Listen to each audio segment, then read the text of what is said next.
I want to start by saying that I didn't want to speak here today. Deb had asked me to check with somebody I know about being a guest speaker here, and he wasn't able to. And for a couple weeks, I kicked around the idea of doing this, not because it's something that came to my head, it's something that I felt like I was supposed to do. And I tried to push it off, and it didn't work. So here I am. A few years ago, if you would ask me if I would be going to church, let alone speaking, I would have told you were crazy. Growing up, I didn't go to church with any sort of regularity. I went to some vacation Bible schools, a couple Sunday schools, church with family members occasionally. My stepmom made me attend on a few occasions. It just wasn't a regular thing in my immediate family. I didn't even go to church with Mom until a couple years ago. I didn't really enjoy it. I didn't understand it. I didn't get it. But I also didn't put any effort into it. I did grow up with a wonderful extended family full of God-loving and God-fearing people. They all made an impression on me, but not enough to make me want to go to church. I believed in God as long as I could remember. Never even really questioned it.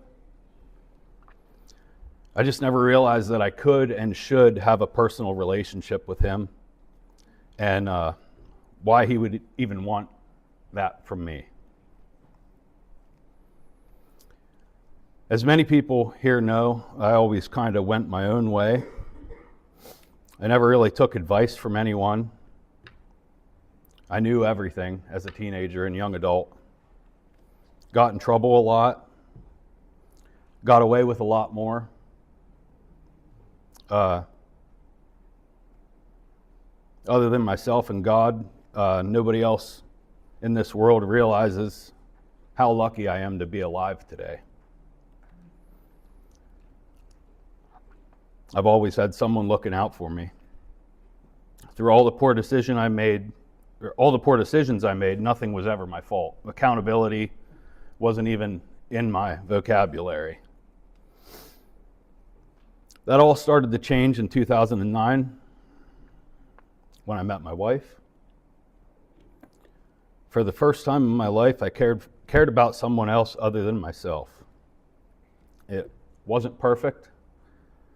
We certainly didn't do it all the right way. We didn't realize that back then. Over the years, we gave church a shot a few times. I always felt awkward. Never lasted more than a couple of Sundays, up until a few years ago. Out of nowhere, Kristen ordered a Bible, started sending me short videos and sermons on YouTube. It really took me by surprise. I kind of avoided the topic like the plague. I wasn't interested. I felt like we didn't need church or God in our lives. Everything was pretty good, not perfect. We went through the same things that a lot of other couples go through. It just seemed like one more thing to try and cram into our busy lives. But she wouldn't give up. It's funny, because God knew the best way to get through to me was through her. One of the pastors that Kristen introduced me to had a unique way of comparing things from books of the Bible to current events. I gave him a listen. He was a little brash and a little controversial, but I could relate to the way he spoke, and he preached through stories of the Bible and based all of his sermons as series telling the story all the way through.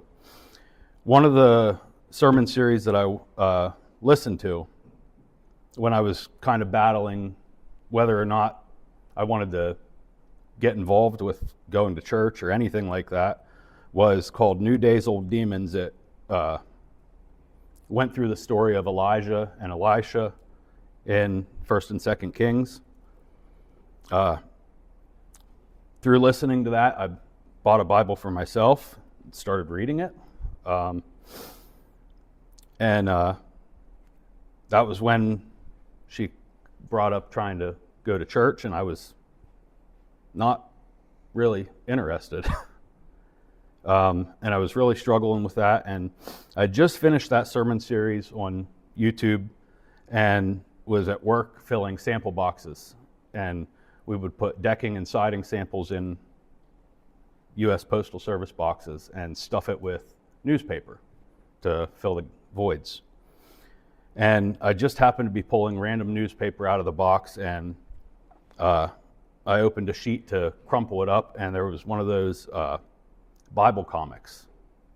And it was a depiction of Elisha's last act.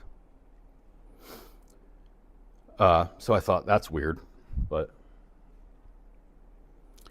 I gave in, and we ended up going to church with our kids, who attended regularly with their grandparents at New Hope Bible Church, or New Hope Baptist Church in Middleburg.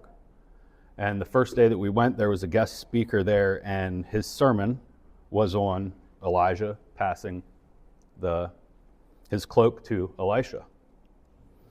And I thought, that's weird.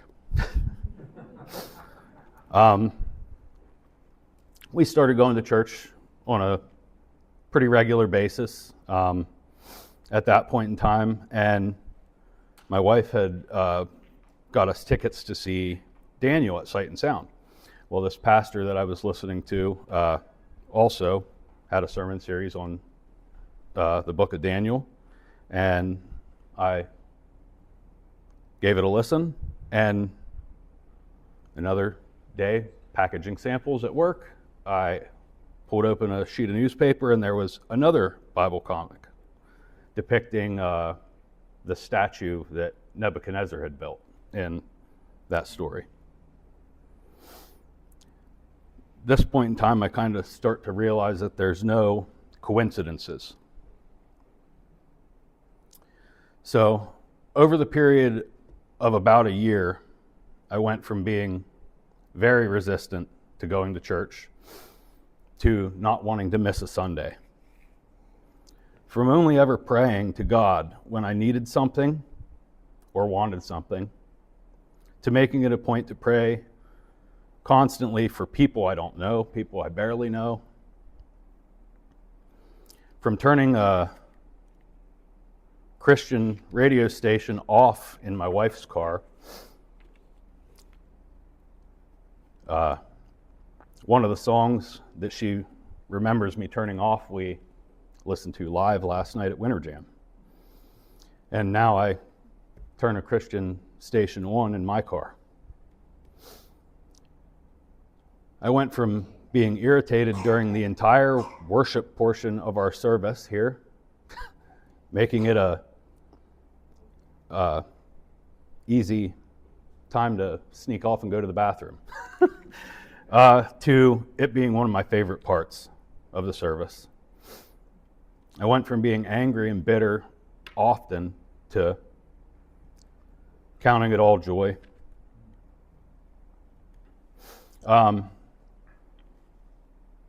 What I wanted to bring to light here today was how God certainly changed my heart. And I've read it in different variations throughout the Bible in multiple different books. According to Google, over 750 times a new heart or a transformation of heart is mentioned in the Bible. But I'm currently reading Ezekiel, and Ezekiel 36:26 says, "I will give you a new heart and put a new spirit on you. I will remove from you your heart of stone and give you a heart of flesh." It's amazing how much God has changed my heart. I almost can't believe it. I always thought I had to clean my life up to get right with God before he would want anything to do with me. But the truth is, and I'm living proof that he does it for us. He'll meet us wherever we're at and take us where he wants to go. And it's all in his will and his timing. Looking back, I can see so many ways that God impacted my life. Troubles that I went through, tests that I've taken, passed and failed, lessons I've learned. Throughout our lives, we go through so much struggle. It can be spiritual, mental, physical, even financial. In our busy lives, it's easy for us to overlook all the positive outcomes that those struggles bring us. So, if I could challenge you with one thing, it would be for you to take a moment and just look back through some of the struggles in your life and look at the positive outcomes and the way God's worked in your life. You might be surprised. And